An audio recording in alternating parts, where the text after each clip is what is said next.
안녕하세요. 공인중개사 이장님입니다. 지금 부동산 시장에서 가장 큰 화두는 깡통전세, 전세 사기입니다.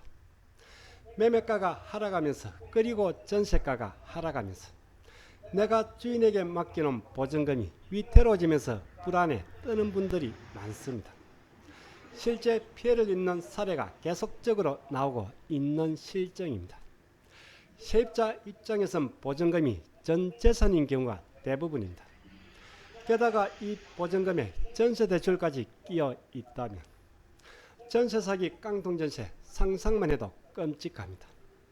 이번 시간은 전세 사기 깡통전세를 미연에 예방하기 위한 임대차 계약 때 반드시 들어가야 하는 특약입니다. 전세 예방의 최선은 계약 단계에서 사전 예방입니다. 현업중개사 입장에서 한번 풀어드리겠습니다. 전세나 월세로 살고 계신 세입자분들은 물론이고 집주인 그리고 저와 같은 개업 공인중개사 분들도 이번 영상 같이 봐주시면 좋겠네요. 구독, 좋아요는 필수입니다. 시작하겠습니다.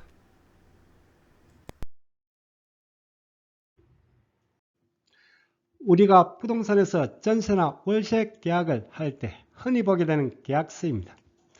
부동산마다 양식은 조금씩은 다를 수가 있는데 기본적인 틀이나 내용은 동일합니다. 지금 보고 계신 이 계약서는 공인중개사 협회에서 제공하는 한방계약서입니다. 저도 이 한방계약서를 쓰고 있습니다.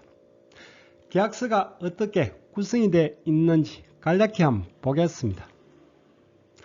제일 위쪽에 부동산의 표시와 계약 내용입니다. 임차할 부동산의 표시, 그리고 보증금이나 계약금, 잔금, 그리고 계약기간이 나옵니다. 그리고 아래는 기본적인 법적인 사항입니다. 계약의 해제라든지 임대차 계약 시 알아야 할 기본적인 법적인 사항이 인쇄가 되어 있습니다. 보통 부동산에서 중개사가 설명은 하는데 그냥 지나치는 경우도 많습니다. 이 부분도 꼭 숙지를 하셔야 합니다.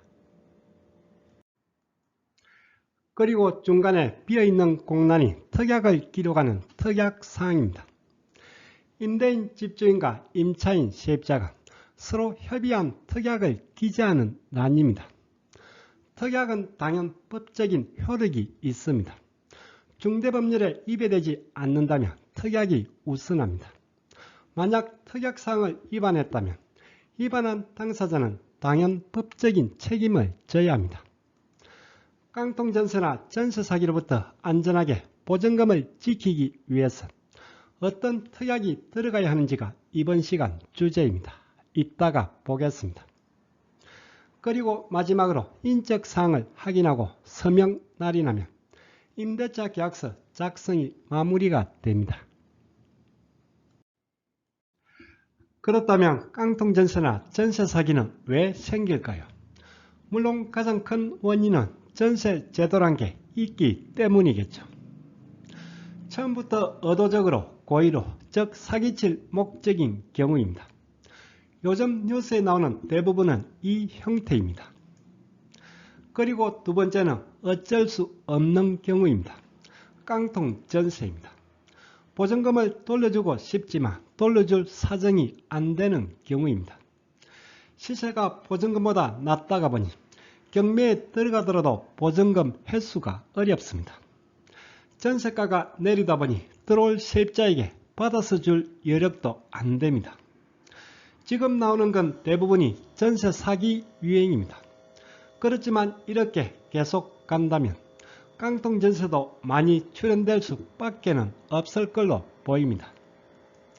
주로 아파트보다는 아파트의 대체제라고 할 수 있는 빌라나 다세대, 오피스텔 등에서 주로 나타나는 현상입니다.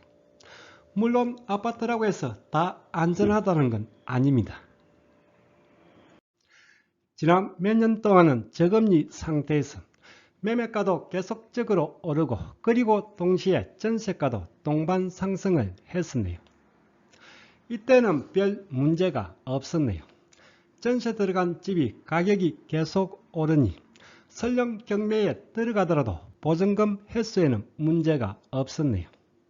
그리고 전세가가 오르니 만기 때 나가더라도 주인은 더 높은 가격에 전세를 뺄 수가 있었으니 보증금 받아 나가는데도 별 어려움이 없었네요. 그런데 1년 전쯤부터 금리도 오르고 공급도 늘어나면서 매매가가 하락하면서 매매도 안 되고 전세가도 떨어지면서 전세 사기 깡통 전세가 출현하게 됐네요. 어찌 보면 언젠가는 터질 수밖에 없는 시한폭탄이었다고 할 수도 있겠네요. 우리나라만 존재한다는 전세제도. 집이 없는 서민들이나 젊은이들에겐 상당히 유용한 제도입니다. 월세처럼 매월 지불하는 비용 없이 편안하게 내 집처럼 살 수가 있습니다. 그리고 주거 사다리로 빠른 내 집 마련도 가능합니다. 그렇지만 또 문제도 생기네요. 전세제도가 집값 상승의 한 요인이 되어 왔네요. 그리고 보증금 자체가 적지도 않은데 요즘 같은 시국엔 깡통 전세나 전세 사기에 노출되는 리스크도 생기네요.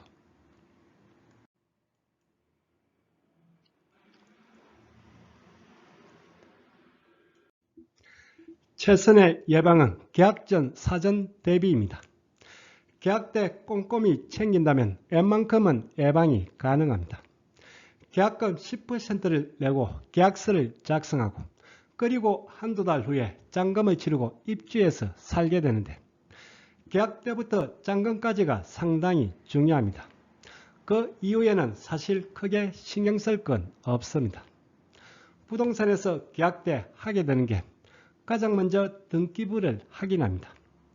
그리고 계약서를 작성하고 계약금을 지불하면 계약이 끝나는데 여기 계약서 작성 때 특약사항을 작성하게 되는데 깡통전세 전세 사기를 안 당하려면 어떤 특약이 필요한지를 지금부터 한번 보겠습니다.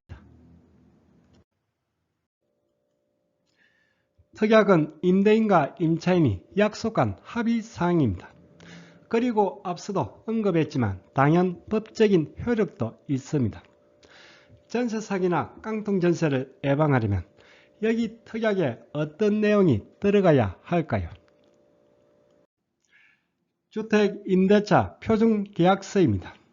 법무부 홈페이지에 가면 다운받을 수가 있습니다. 임대차 계약서는 정해진 법정 서식은 없습니다. 특별한 양식이 있는 건 아닙니다. 그렇지만 법무부에서 임차인 보호를 위해 이렇게 양식을 만들어 사용토록 권장을 하고 있습니다. 그렇지만 실제 현장에서는 잘 안 쓰고 있습니다. 가장 큰 이유는 확인 설명서랑 연동이 안 되니 불편하기도 하고 그리고 세세한 것까지 다 넣었다가 보니 이렇게 페이지 수도 많고 너무 복잡하기 때문입니다. 어쨌든 꼼꼼하게 돼 있는 건 사실입니다. 우측에 특약사항이 있습니다. 법무부가 제시한 기본 특약사항 어떤 내용들이 있는지 크게 한번 보겠습니다. 주택임대차 표준계약서 기본 특약입니다. 최근에 신설된 임대차 보호법까지 적용해서 세세하게 만들었습니다. 그런데 이외에도 들어갈 특약이 사실 많습니다. 이 기본 특약만 해도 내용도 길고 그리고 복잡해 보입니다.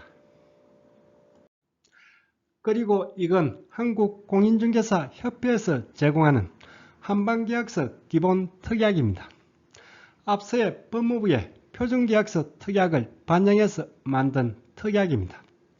내용도 많고 복잡해 보이는 건 마찬가지입니다.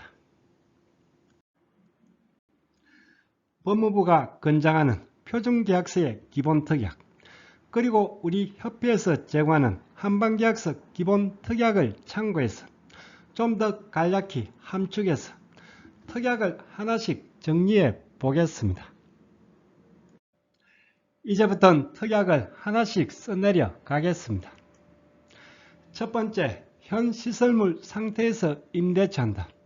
이건 많이들 보셨을 겁니다. 어느 계약서나 매니에 이렇게 시작을 합니다. 특별히 옵션이 있다면 추가로 표기하면 됩니다. 두 번째 특약입니다. 지금부터가 오늘 주제와 관련된 특약입니다. 임대인은 즉 집주인은 잔금일 다음 날까지 임차주택에 대해 저당권 등 담보권을 설정할 수 없다. 즉 잔금일 다음 날까지 대출 등의 근저당을 설정해서는 안 된다는 특약입니다. 그렇다면 왜 다음 날까지일까요?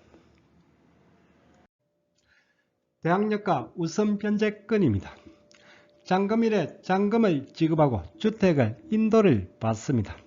쉽게 키를 받게 됩니다. 그리고 주민센터에서 전입신고하고 확정일자를 받습니다.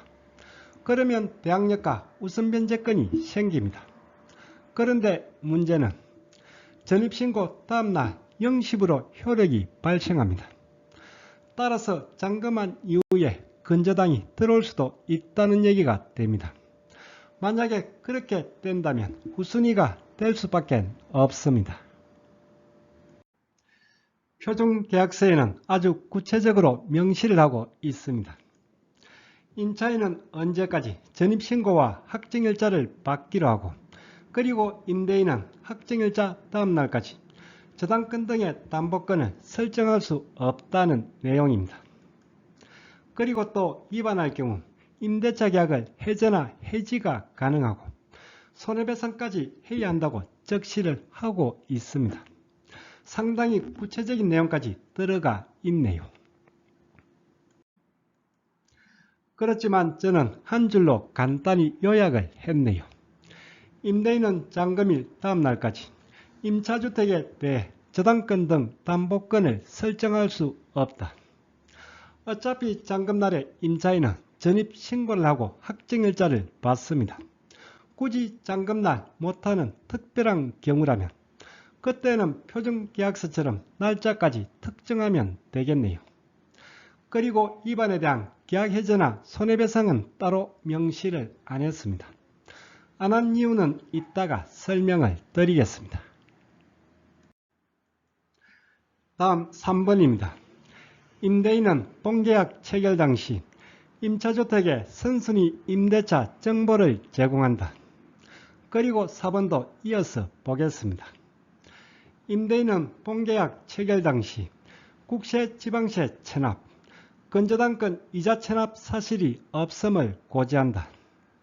3번과 4번은 4월 18일부로 시행되고 있는 임대인의 정보 제시 의무입니다. 4월 18일부로 신설된 임대차 계약 시 임대인의 정보 제시 의무입니다. 전세나 월세, 임대차 계약 때 임대인 집주인은 세입자에게 아래 두 가지의 정보를 제시해야 합니다. 첫 번째, 선순위 임대차의 확정일자 부여일, 차입 및 보증금 등의 임대차 정보입니다. 즉 나보다 먼저 들어와 있는 임대차 정보를 계약 때 제시를 해야 합니다. 두 번째는 국세 및 지방세 납세 증명서입니다. 선순위 임대차 정보 그리고 납세 증명서는 임대차 계약 때 반드시 제시해야 하는 임대인의 의무입니다. 표준 임대차 계약서에도 이 내용이 있습니다.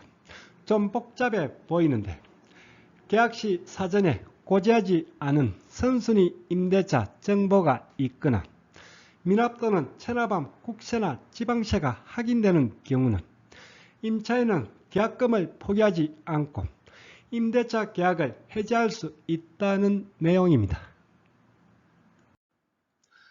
우리 공인중개사 협회 한방계약서입니다. 임대인은 본계약 체결 당시 국세, 지방세 체납, 근저당권 이자 체납 사실이 없음을 고지한다. 간혹 선순위 근저당, 즉 대출이 있는 경우도 있습니다. 이 경우 이자 체납도 없어야 한다고 명시까지 하고 있습니다. 특히 여러 세대가 거주하는 다가구 주택이라면 집주인이 알려주지 않는 이상 먼저 들어와 있는 선순위 세입자의 정보는 알 수가 없습니다. 그리고 국세나 지방세, 대출이자 체납도 마찬가지입니다. 3번과 4번은 이번에 임대차 보호법이 신설되면서 반드시 들어가야 할 중요한 특약입니다. 그리고 5번은 3번과 4번에 대한 공인중개사의 설명 의무입니다.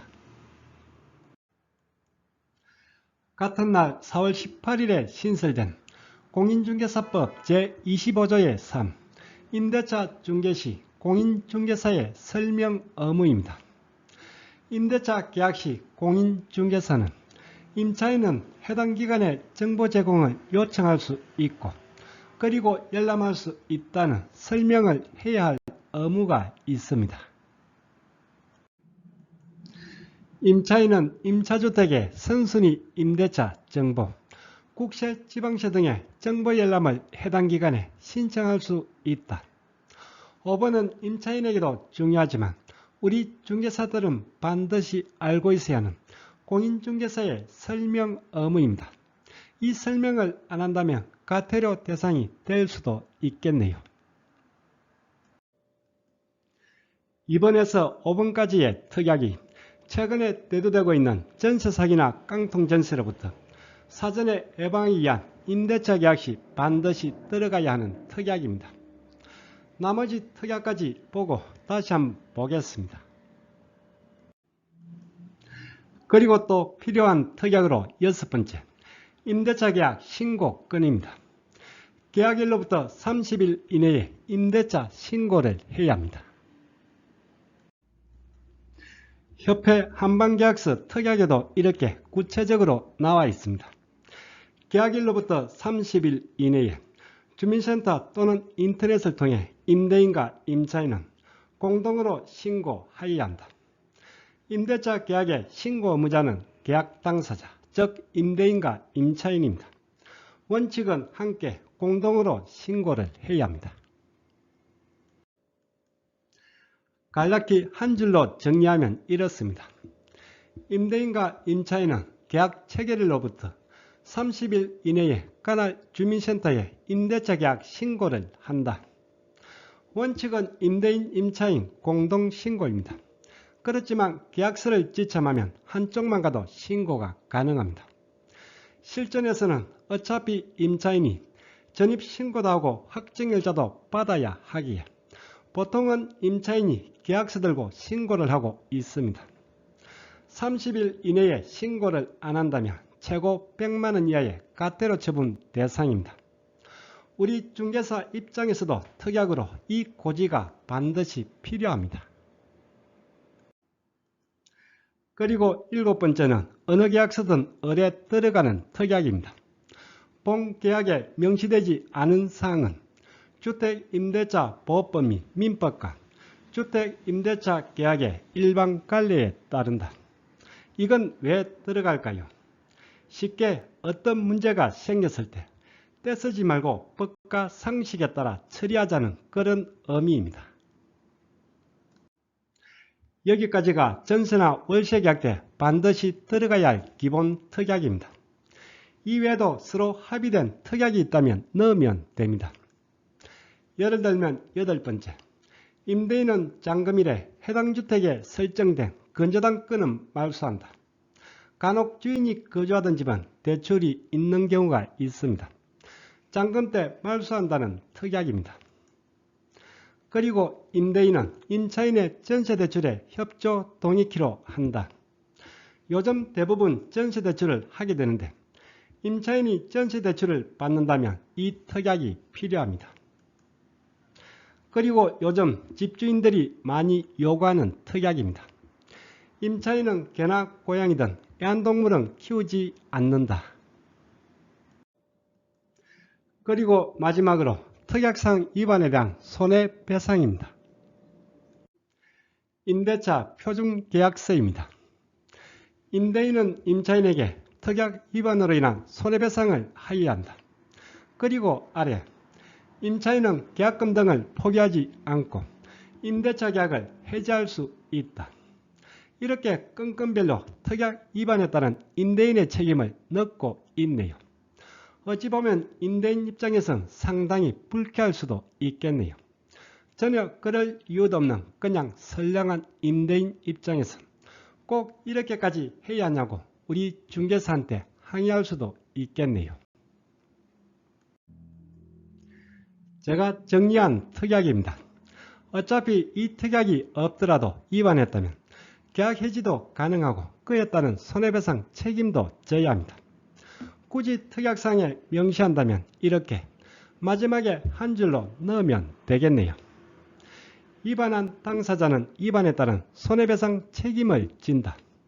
즉 임대인이 위반했다면 임대인이 책임지는 건 당연하고 반대로 임차인이 위반했다면 임대인은 계약 해지가 가능하니 이렇게 한다면 공평해 보이고 별 저항이 없을 것으로 보이네요.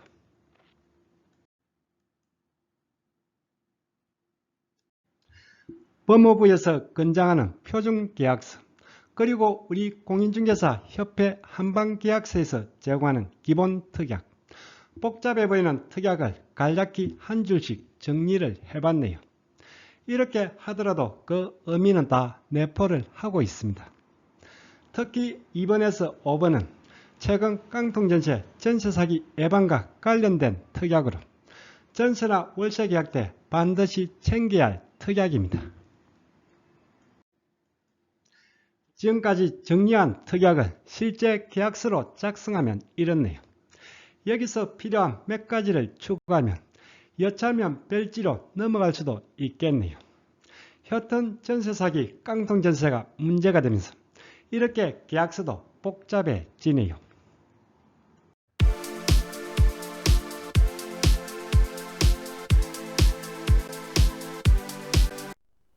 오늘 강의는 여기까지입니다. 다음 시간에 더 유익한 내용으로 찾아뵙겠습니다. 끝까지 보신 분은 구독 그리고 좋아요 부탁드립니다. 감사합니다.